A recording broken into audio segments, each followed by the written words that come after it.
तनी मार बचिया मार तो बाबू खिजाड़ा के हारे सैया अब ना सहाला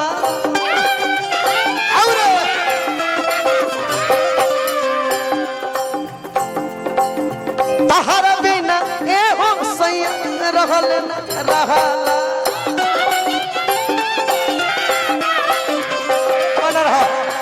तनी तू मार दे धनी ह तड़कुल धनी ह तड़कुले बाड़ू तनी मुर्की मारो हाय हाय हाय क्या कला है क्या कला है ए कला पर तो हम पागल हो जब हम दिहरी जइबे ना करो हे जाड़ा के हारे सैया अपना सहाला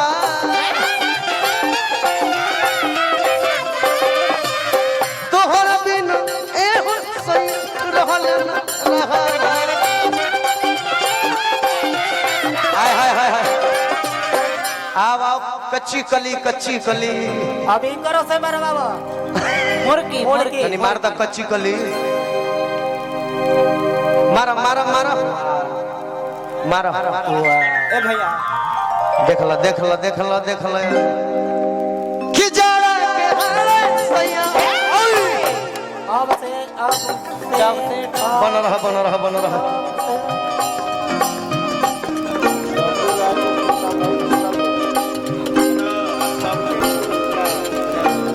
डब्लू राय जी के छोट भाई भोला भैया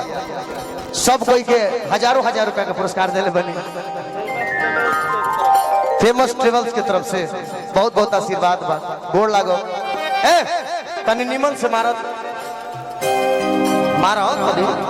चक्रधार मारो ना ना वो सब न तारा जोन मारे वा तो ने मारो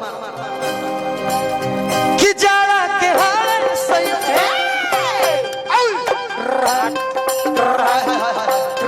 इतना पता हो जाए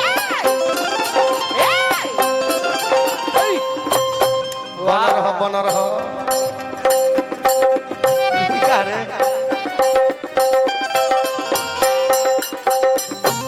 हो गई बहुत सुंदर सब कुछ ठीक लगल बाकी ये के खराब होइलो का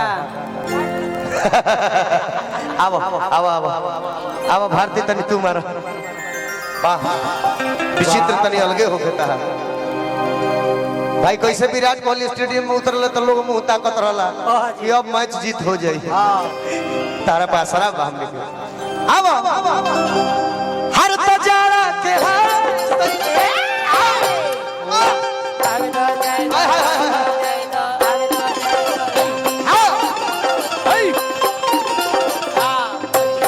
बना रहो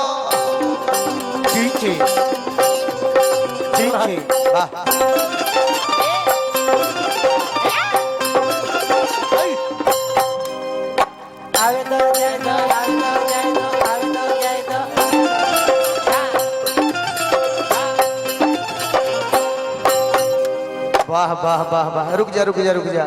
तनी सब नृत्यांगना लोग खाते एक ताली बाजा भाई इस सब लोग के डांस निमन भइल ए बाबू तो अंतिम गीत हम गावे जाता नहीं जौन गीत के फरमाइश